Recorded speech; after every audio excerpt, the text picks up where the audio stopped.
할렐루야. 오늘도 참 좋은 주일, 뜻깊은 우리가 성탄의 계절을 맞이해서 주님 앞에서 나와 영광과 찬양의 예배를 드리는 여러분들 위해 하나님의 신령한 은혜와 능력과 축복이 함께 하시기를 축원합니다.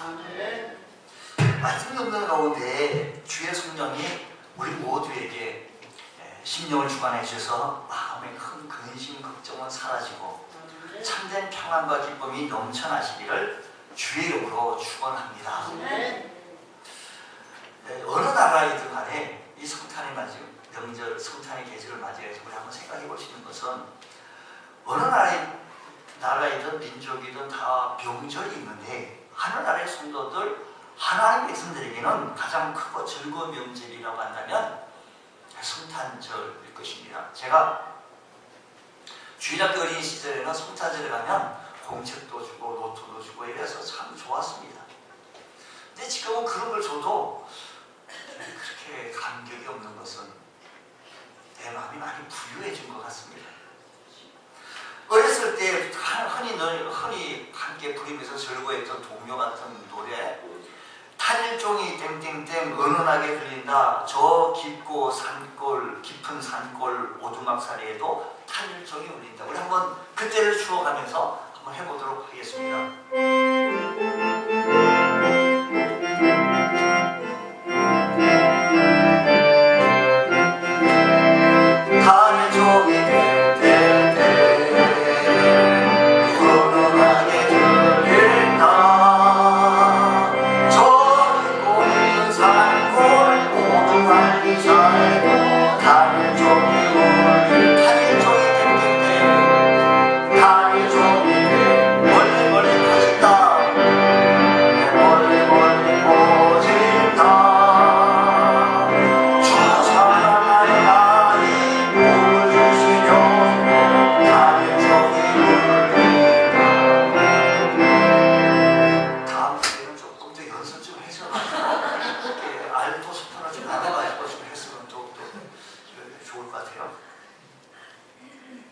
여러분, 왜 이 성탄절이 우리 믿는 사람들에게 큰 명절이 되어졌겠습니까? 그것은 우주의 가장 높으신 분이 이 땅에 오셨기 때문에 큰 명절입니다. 우리 교회 대통령이 이렇게 예배를 출석하시려고 오시려고 했는데 또 기쁘고 하나님 앞에 우리 같이 예배 드리는 것이지만 바쁘시다고 해서 그냥 오지 말라고. 그것은 제가 확인되지 않게 그냥 한 얘기입니다. 하나님께서 인간의 몸을 입으시고 이 땅에 오셨다는 것은 우리에게 가장 귀한 일이고 소중한 일입니다. 그 영광스러운 하나님이 이 땅에 낮고 천한 인간의 모습으로 오셨습니다. 우리 인간 근본 문제를 해결해 주시려고, 우리의 모든 문제를 해결해 주시려고, 근심 걱정의 문제, 죄악의 문제, 질병의 문제, 죽음의 문제를, 이 모든 문제를 해결해 주시려고 우리 주님께서 이 세상에 오셨다, 이 말씀인 것입니다. 교회 밖에 있는 사람들은 12월 초만 되면 벌써 지금 우리가 중순이 지금 지어나고 있는데도 불구하고 초만 되면 캐롤이며 트리며 아주 요란합니다. 백화점들마다 아주 어떤 분이 언론사에서 통계를 냈는데 크리스마스 하면 성탄절 하면 뭐가 생각나느냐 했더니 추리, 선물, 기타 등등만 공휴일, 캐럴송, 산타클로스 할아버지 등등을 얘기해요. 진정 우리가 성탄절이 되어졌는데 예수님의 그 깊은 의미를 모르고 그런 옆에 있는 부수적인 것들만 많이 논할 때가 많다는 것입니다. 왜 이런 결과가 나오는가? 그 이유는 예수를 믿지 않는 사람들에게는 당연히 그럴 수밖에 없을 것이고요. 또 혹 믿더라도 신앙심이 그렇게 별로 없더라면 그런 생각을 하게 되어지지 모르겠습니다. 그렇지 않겠어요? 마치 기독교인들이 석가탄신 일이 되어졌다고 해서 특별한 관심을 보이는 것이 않는 것처럼 예수를 믿지 않는 사람들의 경우에는 성탄절이 됐다 해서 그렇게 관심, 그렇게 그런 거 없을 겁니다. 또 이렇게 세상의 일이 추리나 아름답게 장식을 하지만 진정 그 의미를 모르고 세상은 그냥 흘러가게 되어지죠. 그러나 우리 예수 믿는 우리들마저도 예수님 탄생에 대해서 관심이 없다라고 한다면 이런 참으로 문제가 아닐 수가 없습니다. 자, 첫 번째 크리스마스, 첫 번째 성탄절, 그 당시에 예수님께서 탄생하셨을 때 그때 모습으로 다시 한번 가면 성경이 이렇게 말합니다. 동방에서부터 온 박사들이 큰 별을 보고 그에게 경배하러 왔다고 하면서 말을 듣고 유대인의 왕의 탄생을 봤다는 소식을 듣게 되어지자 헤롯 왕과 온 예루살렘 사람들이 뭐라고 얘기하는 거냐? 한바탕 소동이 일어났다는 거예요. 소동이 일어났습니다. 여기서 말하는 소동은 야 기쁘다 환호성을 치르면서 소동이 일어난 것이 아닙니다. 왜냐하면 그때까지만 해도 그들은 전혀 이런 사실을 몰랐기 때문입니다. 뿐만 아니라 그들은 메시아를 맞을 준비가 전혀 되지 않았다는 것이지요. 사실 유대인들은 오래전부터 메시아를 목마르게 기다리고 고대하고 있었습니다. 그러나 막상 메시아가 탄생했다는 소식을 들었을 때 그들에게는요 큰 소동이 일어난 겁니다. 소동이 일어났다. 그 중에서 우리가 간과하고 넘어가려면 한 인물이 있는데 배우의 인물들이 있습니다. 성경 배우의 인물. 소동이 일어나는 가운데 헤롯이라고 하는 왕이 있었습니다. 이 왕 얘기. 예수님 탄생했을 때 헤롯 왕은 그 땅을 통치하고 있었습니다.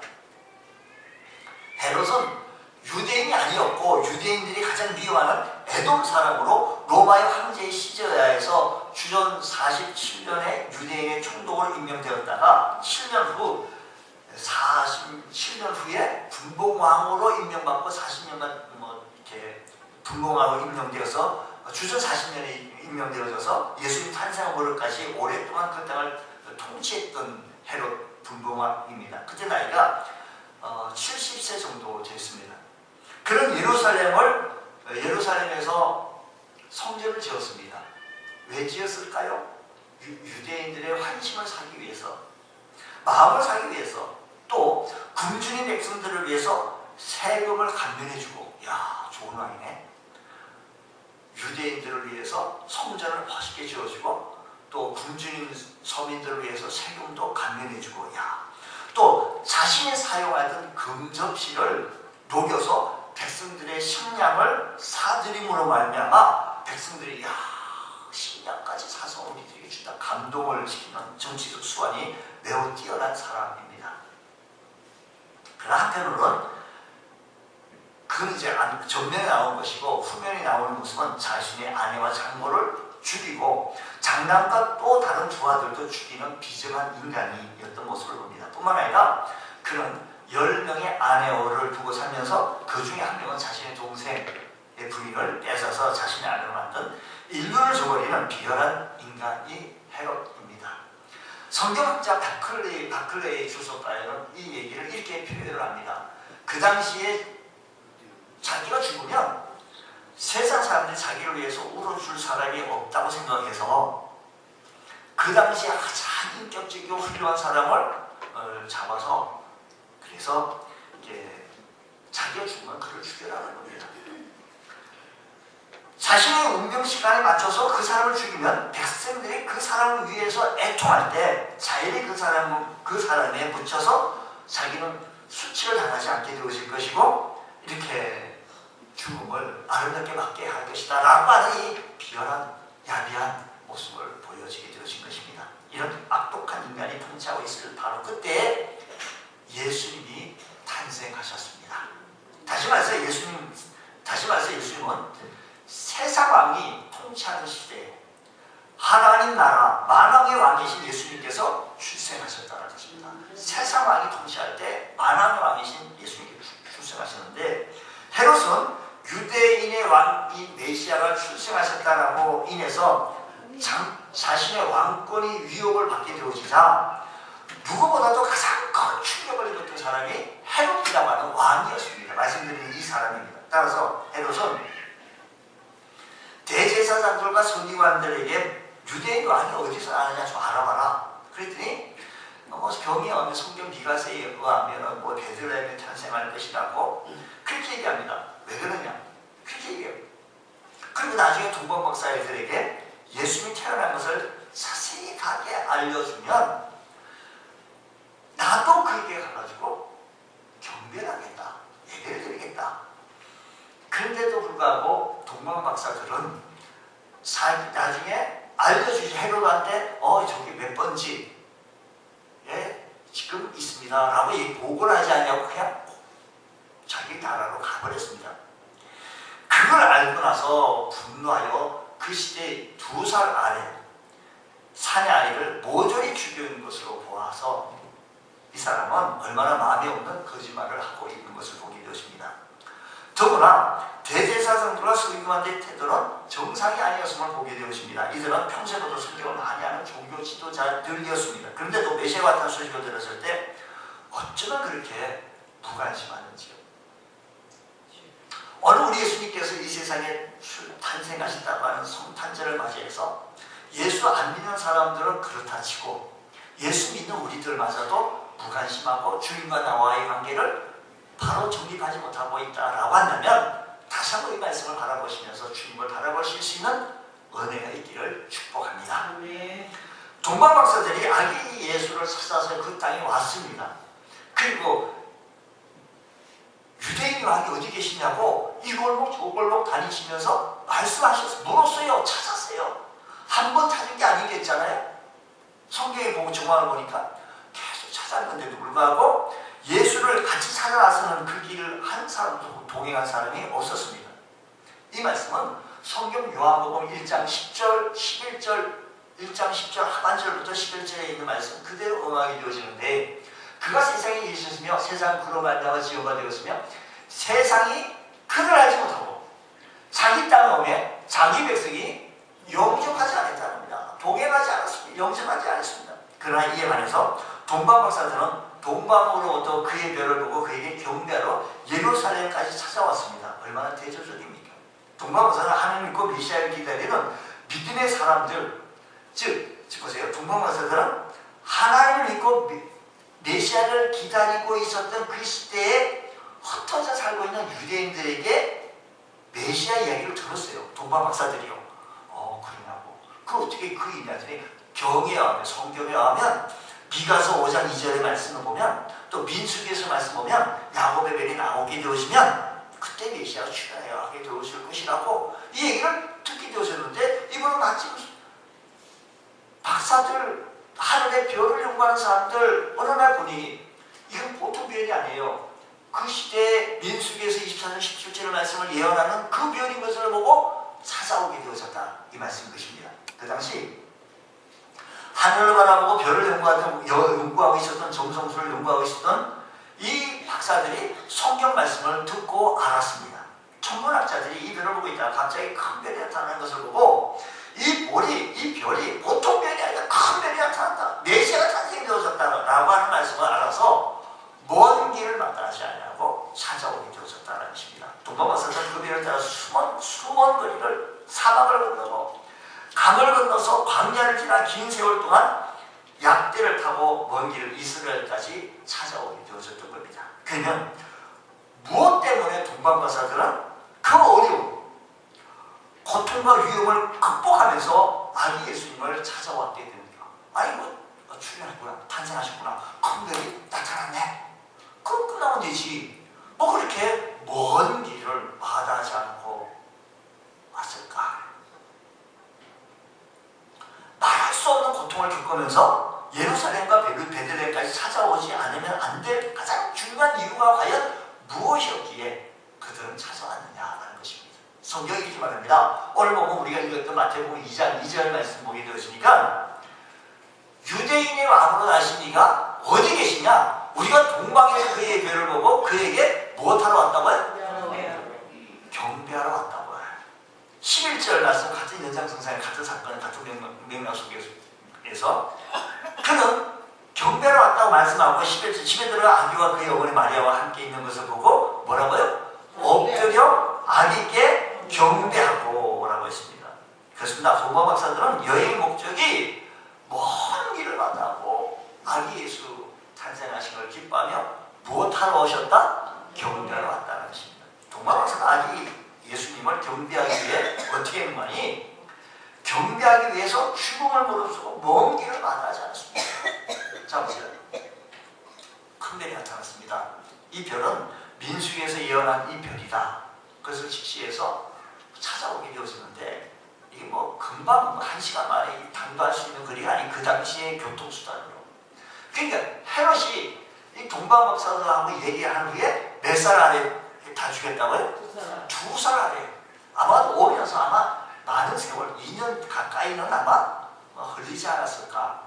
문자적 성경에 그대로 동방박사들이 오는데 길을 건너서 어저께 해서 또 어디로 건너가지고 마포대교를 건너가지고 어디 이렇게 해가지고 서술하지 않았습니까? 그래서 오는데 차가 또 막혀가지고 몇 시간 걸렸는데 이렇게 기록이 없으니까 꽤 많은 시간이 걸렸습니다. 사랑하는 성도 여러분, 오늘 우리 교회 나오는데 집에서 여러분들이 교회 오는데 하나님 앞에 예배하러 나오시는데 얼마나 힘드셨습니까? 물론 우리 교회 가운데 참 멀리서 오시는 분도 좀 계십니다. 많이 계십니다. 멀리서 차를 타고 방만 타고 환승하고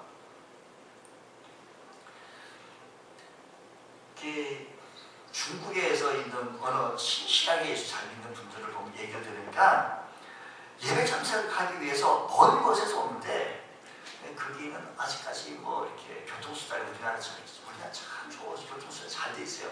뭐 예전에 저희들이 학교 다닐 때 정류장에서 버스가 그냥 빨리 기사님 갑시다 해도 손님 더 태우려고 기다리고 있어요. 얼마나 지루하든지 뭐 그런 시대인데 요즘은 안 그래요. 탁 가고 또 조금만 기다리면 또 몇 시간 맞춰서 지하철도 얼마나 좋습니까? 오늘 그 시대의 중국에 있는 이 모습을 보면 예배를 드리기 위해서 얼마나 먼 곳에 가가지고 신실하게 주님 뜨겁게 살아가는.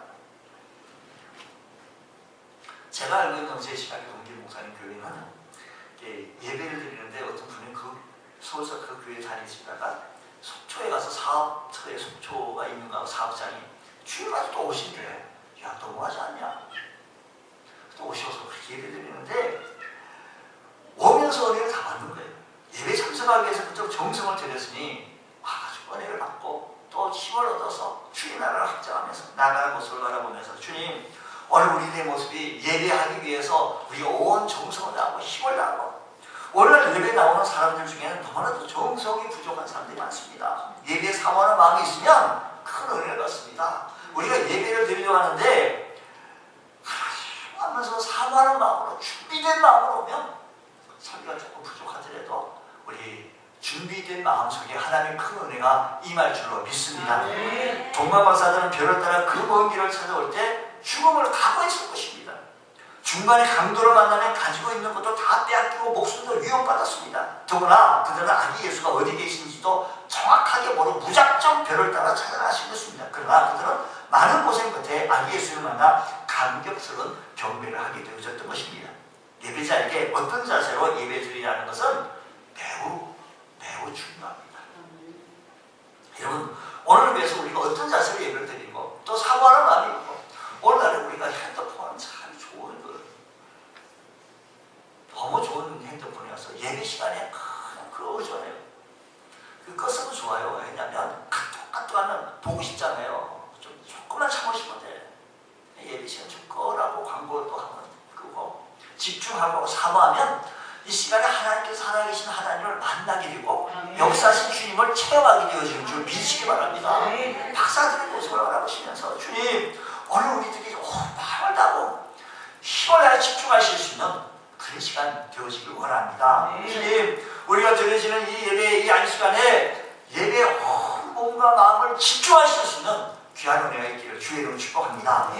아기 예수님 동방박사들은 먼 길을 마다하지 않고 집에서부터 가지고 오는데 경배하기 위해서 예물을 정성껏 준비했다는 겁니다. 11절 다시 말씀 보게 되어지면 이렇게 얘기합니다. 11절 말씀 보게 되어지면 집에 들어가 아기와 그의 어머니 마리아와 함께 있는 것을 보고 엎드려 아기께 경배하고 보배함을 여겨서 황금과 유향과 몰약을 예물로 드렸다라는 것입니다. 박사들이 귀중한 예물을 준비했는데 이 준비한 예물은 세 가지입니다. 황금과 유향과 몰약. 황금은 지금도 참 귀합니다. 황금은 전통적으로 왕에게 바치는 예물로 알려지는 귀한 예물이라는 것이지요. 아기 예수를 탄생하신 왕으로 경배드리기 위해서 이 예물을 준비한 것이다라는 것입니다. 또 유향은 고대 사회에서 제사에서 빼놓을 수 없는 가장 귀한 물건이었다는 것입니다. 제사장들이 하나님께 헌명하시며 제사를 기쁘시게 받으시도록 사용한 귀한 물건이 바로 유향이라는 것입니다. 아기 예수를 대제사장으로 경배드리기 위해서 이 예물을 저 멀리서 준비해갖고 온 거예요. 또 몰약은 고대 사회에서 시신의 부패를 방지하기 위해서 사용했던 값비싼 보물이었던 것입니다.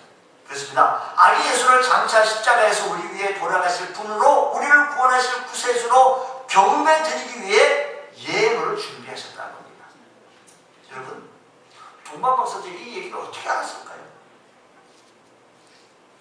우리가 이제 성경의 역사를 좀 보게 되어지면 이스라엘 백성들이요, 한 번은 애국으로 들어갔고 자기들이 이민을 갔고 또 한 번은 하나님의 말씀을 살지 못하다가 바벨론에 어떻게 됐을까요? 포로로 끌려갔어요. 그리고 나중에 페르시아가 또 그 바벨론 장악을 해서 그 시를 또 장악했다가 보니 이제 알고 보니 이들은 저 예루살렘이라고 하는 그 이스라엘 나라의 땅에서 온 포로들이야. 돌려보내는 거예요. 가라고 했더니 가라 보니까 그 땅은 황폐되어지고 폐허되어져 있어서 막상 가려니 우리들로 말로 얘기하면 먹고 살기가 막막한 거예요. 그러니까 가는 것은 우리가 고향 예루살렘 성전이고 거기 가야 되는데 추측 그러는 거예요. 1차 귀환, 2차 귀환, 3차 귀환 했는데도 불구하고 그럼에도 불구하고 흩어져 있는 유대인들이 그렇게 있었어요. 그들이 얘기를 하는 거예요.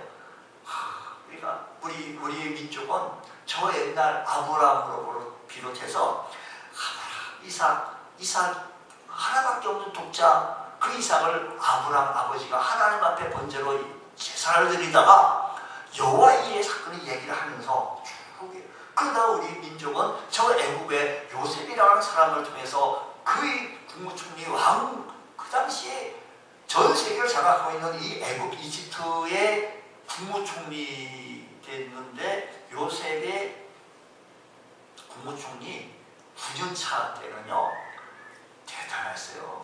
다 흉년됐는데 자기만 장악하고 있는데 모든 실권 정권을 요셉에게 주었으니 얼마나 힘이 있었습니까? 바로 그때 자기 식구들을 맞이했으니 얼마나 좋은 시기에 있었습니까? 이런 얘기를 아주 이제 흩어져 있는 유대인들이 그러니까 여기에 맞는 합당한 예물을 준비하게 되어지고 그 분을 기다리게 되어졌는데 그 얘기가 지난주에 말씀드렸던 원복음이었던 창세기 3장 15절의 이 얘기를 말씀하게 되어진 겁니다. 그러니까 그 얘기를 들으면서 이 예물 박사들이 이미 미리 준비해 오면서 탄생 때부터 주님께서는 참된 왕이 되실 것과 그분은 온전한 대제사장이 되어질 것과 또 마침 십자가에 돌아가신 구주가 되실 것을 예언하게 되어졌던 것입니다. 그러니까 이 예물은 단순히 축하 예물이 아니고 주님께서 받으시는 합당한 예물이다라는 것입니다. 박사들의 최고의 정성이 담긴 예물인데 왕이요 대제사장이 구주께 드린 예물이었기 때문에 귀한 예물을 드렸습니다.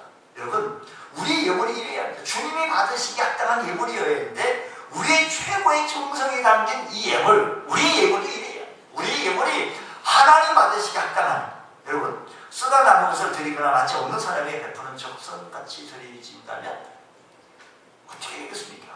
어쩔 수 없이 인색한 마음에서 드려지어서는 우리 하나님께서 그 예물을 받으시겠느냐는 것입니다. 우리 참된 예물은 정성된 시간, 준비된 시간, 우리의 마음, 우리 온 정성 하나님 앞에 드리는 심정을 주님 앞에 드리게 될 때 우리의 예배를 받으시고 하나님의 영광이 되어지고 그 예물을 통하여 하나님 나라 확장되어지는 귀한 축복의 은혜가 있게 되어지는 줄로 믿습니다. 헌금을 드릴 때도 우리는 감사하는 마음이 있어야 합니다. 언제나 예배는 감격이 있어야 하며 언제나 예배는 기쁨이 있어야 하며 언제나 예배는 주님을 뜨겁게 사랑하는 마음이 있어야 한다는 말씀입니다. 주님, 이 예배 속에 주님을 나타내는 역사가 일어나게 하여 주옵소서. 동방 박사들은 이렇게 귀한 예물을 드렸으니 하나님께서 받으시며 또 뿐만 아니라 주님의 인도하심을 받게 되어졌습니다. 동방 박사들은 주님의 인도를 받게 되어졌는데 별을 보고 이 별 얘기는 우리 다시 한번 더 하는 걸로 하고요. 여기서 좀 생략하고 넘어가겠습니다. 어쨌든 박사들은 주님의 인도를 받으면서 당도했습니다. 그래서 찾게 되어져 주님 말씀을 듣게 되어지신 것이죠. 여러분,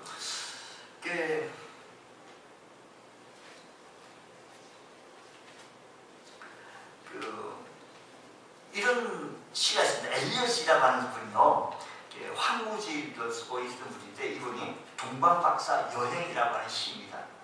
이 시가 한번 귀감이 돼서 한번 보겠습니다. 시 보입니까? 좀 보이죠?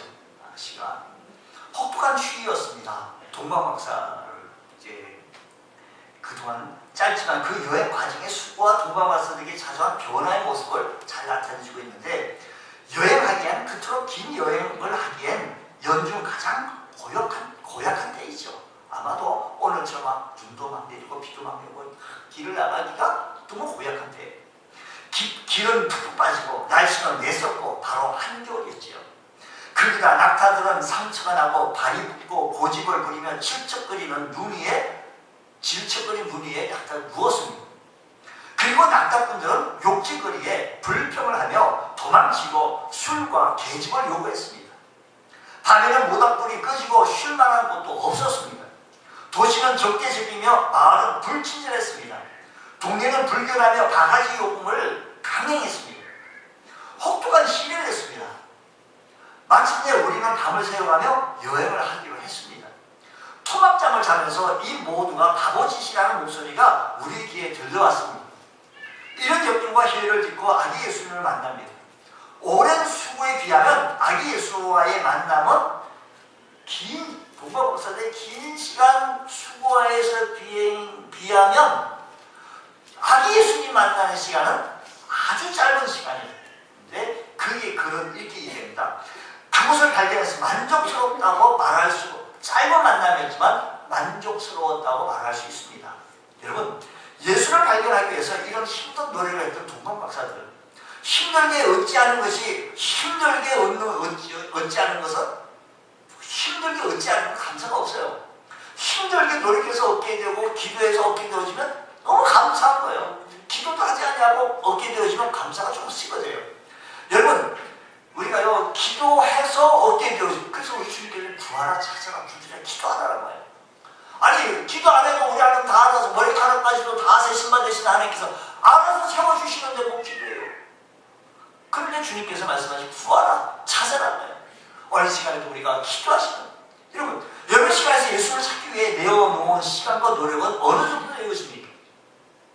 우리는 동방박사 그들처럼 여행을 떠난 사람인데 밭에 감춘 보화처럼 쉽지 않습니다. 그곳에 생명이 있습니다. 주님 만나려고 애쓰고 좀 노력하는 힘쓰는 우리의 모습이 있기를 원합니다. 네. 자, 동방박사들이 먼 시간을 찾아와서 아기 예수님께 경배를 했어요. 그 이유가 좀 궁금하지 않을까요? 성경이 좀 없는데 동방박사들은 엘리엇이요, 동방박사 과거를 회상하는 형식으로 쓴 시인데요.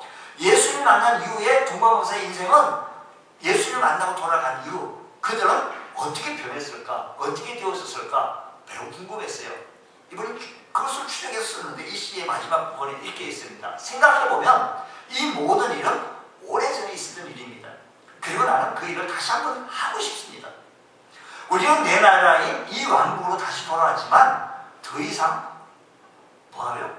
편하지가 않습니다. 자기네 신들에게 메어달리는 이규도 천지인 이 낡은 율법 하에서는 또 한 번 달갑게 죽어야 할까 봅니다. 라고 그를 내던져요. 짧은 만남이었지만 이 박사들은 아기 예수님 보고 난 뒤에 인생이 바뀌었습니다. 삶이 바뀌었습니다. 예전에 즐기던 모든 것들이 무의미하게 되어졌습니다. 그래서 더 이상 편하지가 않는 거예요. 이 낯선 백성들과는 편하지가 않는 거예요. 이 고백이 오늘 우리들에게도 다가와야 합니다. 여러분, 예수 믿고 변화되어지고 예수 만나가 동방박사들이 변화되어진 모습이 이 짧은 만남을 통해서 그들이 변화되어졌는데 더 이상 편하지가 않다는 겁니다. 여러분, 우리들이요, 예수 만난 뒤에 그동안 즐기던 것이 낯설어집니까? 익숙해집니까? 보세요. 우리가요, 예수 만나고 그동안 즐기던, 그동안 익숙했던 또 모든 것들, 자주 갔던 술집, 자주 갔던 대화들, 늘 관심 있게 말 속에서 얘기해. 내 관심이 이거예요, 이거. 사랑 같은 이 모든 것, 물질 자랑, 자녀 자랑, 이 모든 것이 덧없이 되어졌어. 뭐라고 하는지 편하지가 않는 거예요. 한 번 은혜를 맛본 후, 한 번 꿈을 꿔본 후, 자기가 누리고 있던 현재의 것들은 바울 사도처럼 배설물로 여기고 별 재미가 편하지가 않은 거예요. 박사들이 이렇게 변했어요. 여러분, 동방 박사들은 우리가 몇 사람이라고 얘기를 합니까? 세 사람이라고. 우리 찬송가 가사에도 이렇게 동방 박사 세 사람, 우리 찬송도 합니다. 제목을 붙여서 동방 박사들 이렇게 얘기하는데, 성경에는요, 동방 박사들이라고 했지 한 명, 두 명, 세 명이라고 하는 문자로는 없다라는 겁니다. 왜 우리들이 이렇게 하는 거 아니? 단지 황금과 유향과 그 귀한 몰약을 선물로 주었다는 사실 안에 아마도 박사들이니까 세 사람이라고 추정합니다. 교회 전설에 의하면요, 제가 그걸 다 준비를 해서 했는데 제가 영상팀에다가 영상분에게 보내지 못해서 깜빡했어요. 바빠가지고 지금 이렇게. 그분의 그림, 생긴것. 황금의 선물을 받은 사람은 이름까지도 기록이 되어져 있는데 멜키오르라는 사람입니다. 멜키오르라는 사람이. 이 사람 나이가 많았고 머리가 흰머리, 백색머리, 흰머리가 아니고 백색머리고 긴 수염을 가졌다고 합니다. 그래서 그것을 이제 잘 그 당시에 사진 기술, 요즘 같은 핸드폰 착착착 찍어서 나오겠지만 전송된 그게 아니라 그림으로 그려요. 어떻게 그림으로 그리는 거 아니? 사람들이 얘기를 듣고 그림 화가 그렸겠죠. 어떻게 그렸겠다. 그리고 유향을 선물로 드리는 사람은 카스파르라는 이름입니다. 이 사람은 젊고 수염이 없었다는 겁니다. 또 몰약을 선물로 드리는 사람은 발사자루, 발사자루. 이 사람은 피부가 검은, 흑인, 얼굴이 그런 소유자였는데 전설에 의하면 이 모든 사람들이 이렇게 방문했다는 것입니다. 이 세 사람이 이렇게 방문해서 크게 변화된 모습을 말씀드리는 것이죠. 여러분, 그런데요, 우리가 알고 있는, 편하게 알고 있는 황금과 유향과 몰약 세 사람으로 편하게 알고 있습니다. 근데 동방 박사가 네 사람이라는 말을 들어본 적이 있으십니까? 처음 들어봐요. 오래전에 헬리벤 다이크라는 분이 네 번째 동방 박사라는 글을 책을 썼습니다. 그의 책에 의하면 그 네 번째 박사 이름은 알타반입니다. 알타반. 이 알타반이 자기 친구들, 박사들에게 이 얘기를 들었어요. 우리들은 예수님 탄생, 메시아가 탄생하셨고 구주가 탄생하신 것을 무엇하러 간다고요? 경배하러 간다는 얘기를 들었어요. 친구한테 얘기하고 간 거예요. 친구들로부터 새로운 아내 탄생을 알리는 별의 서쪽이 나타났다는 소식을 듣고 그들이 메시아를 경배하러 간다는 말을 듣고 함께 친구들이 길을 떠나갔습니다. 그런 아기 메시아를 경배하기 위해서 그렇다고 한다면 후에 후발주자로 막 다시 쫓아간 거예요. 알타반인 사람이. 네 번째 동방박사가요. 막 가게 되어지는데 그때 메시아를 경배하기 위해서 준비한 예물이 있는데 전 재산을 다 정리해가지고 세 가지 예물을 준비합니다. 그 누비, 사파이아, 진주를 준비해가지고 길을 막 갑니다. 알타반이 말을 타고 낙타를 타고 거의 베들레헴쯤 도착했을 때 친구들이 얘기를 다 한 얘기를 듣고 그걸 듣고 막 도착했을 시간에 자기 앞에 피를 흘리며 죽어가는 사람을 만난 겁니다. 마음이 급했던 알타반은 잠시 머뭇거리다가 그를 치료해줍니다. 치료해주고 낙타에 싣고 가서 주막에 가서 자기에게 가장 소중했던 그 준비했던 누비를 주면서 주막, 어른, 이 사람을 좀 치료해 주십시오. 이 사람을 죽어가는 이 사람을 치료해 주십시오. 그래서 잘 돌보 자기가 치료하고 그 다음에 주막집에 응대하면서 치료해달라고 누비를 주고 갑니다. 누비를 그에게 건네주고 부탁합니다. 그리고는 서둘러서 베들레헴에 막 들어가서 도착해보니 3일 전에, 딱 3일 전에 자기 친구 3명의 박사들이, 친구들이 이미 경례를 마치고 돌아갔다는 거예요. 이미 예수님도 그게 탄생, 그럼 소식이냐고 찾아봤더니 헤롯 왕이 2살 아래 동방박사님 갔다는 얘기를 듣고 2살 아래 아이를 다 죽이라는 얘기를 듣고 예수님도 이미 다시 피신한 거예요. 어디로? 애국으로 피신했다는 소식을 듣게 되어집니다. 아니 3일 전에 친구를 가버리고 예수님도 피신해 가지고 허탈해가지고 쉬고 있는데 갑자기 말 밟는 소리가 막 비명 소리가 말 밟는 소리와 비명 소리가 막 나는 거예요. 그러니까 헤롯 왕이 2살 아래 아이를 죽이라고 하는 이 얘기에 막 아이를 죽이는 거야. 아기를 막 죽이는 이 모습을 보는 알타바는 헤롯 왕의 명령을 듣고 산의 아이를 죽이기 위해서 보낸 사람들의 모습을 보면서 자기가 가지고 있는 사파이아를 그 군인 대장에게 선물 주면서 이 아이를 죽이지 말라고. 이 아이를. 그러니까 이 군인이 사파이아를 갖고 이 아이를 안 죽여요. 죽이고. 그래서 얘를 이렇게 벌써 두꺼이 2개를 다 써버렸습니다. 아기를 구해서. 그래서 알타바는 이제 예물 하나만 가지고 그 진주를 가지고 아기왕 예수님을 만나고 예수님이 어디 갔느냐 수소문해 보니까 얘기 들으니까 애국으로 가셨다는 거예요. 그래서 애국으로 찾아갑니다. 찾아갔지만 애국에는 예수님이 손들고 나타나시니까 찾을 길이 없어요. 그래서 애국 전역을 다 뒤지면서 찾았는데 못 찾았어요. 그러고 보니 33년이라는 세월이 지났어요. 그래서 허탈해가지고 아직 돌아와야겠다 하고 예루살렘으로 들어가게 되어지는데 이때 순례 여정을 나이도 됐고 순례 여정을 정리하기 위해 마지막으로 예루살렘에 도착했습니다. 근데 마침 그날이 마침 예루살렘 다시 도착해보니 그날이 마침 예수님께서 골고다 언덕의 십자가에서 못 박히고 나셨습니다. 이 소식을 듣는 알타바는 깜짝 놀라 황급히 골고다 언덕을 막 알타바는 네 번째로 동방박사 알타바는 막 올라갔습니다. 내가 33년 동안 헤매고 찾았던 왕이 돌아갔으니 내 진주를 주고서라도 이 예수님을 구해야 된다고 막 찾아갔습니다. 예수님을 만나러 골고다 언덕에 정신없이 달려가고 있었을 때 바로 그때 노예로 팔려고 하고 있는 한 소녀가 알타바의 발목을 잡고 나 좀 살려달라고 얘기합니다. 보니까 이 아이가 너무 죽어가는 이 노예로 끌려가는 이 아이를 이 마지막 진주를 주면서 이 소녀의 몸값을 주면서 구해냅니다. 이제 알타바는 아무 예물도 없습니다.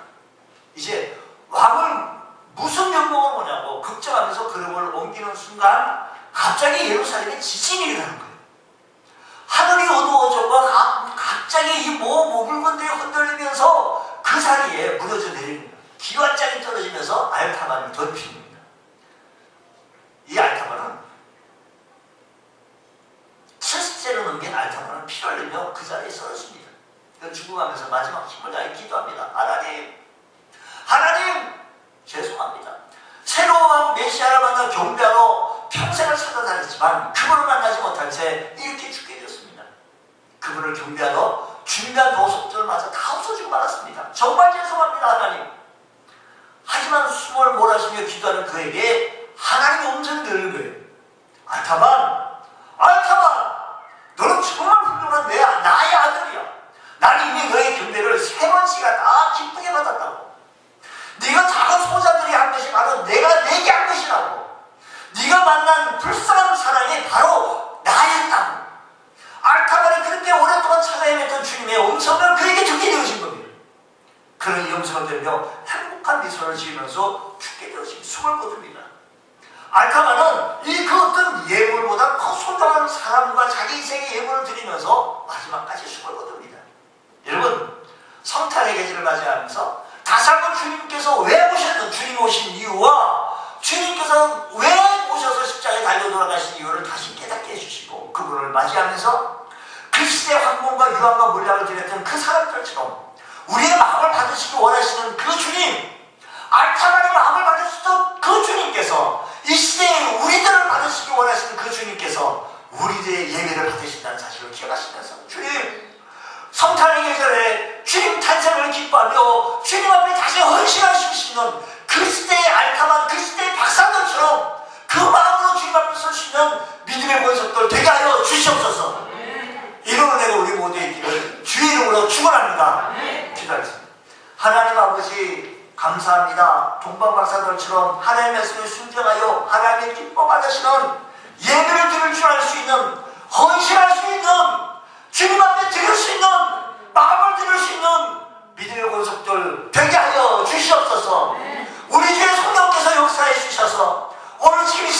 주님께 붙잡힌 바 되어지게 하여 주시고 하나님의 은혜로 살아갈 수 있는 믿음의 대역사가 일어나게 하여 주옵소서.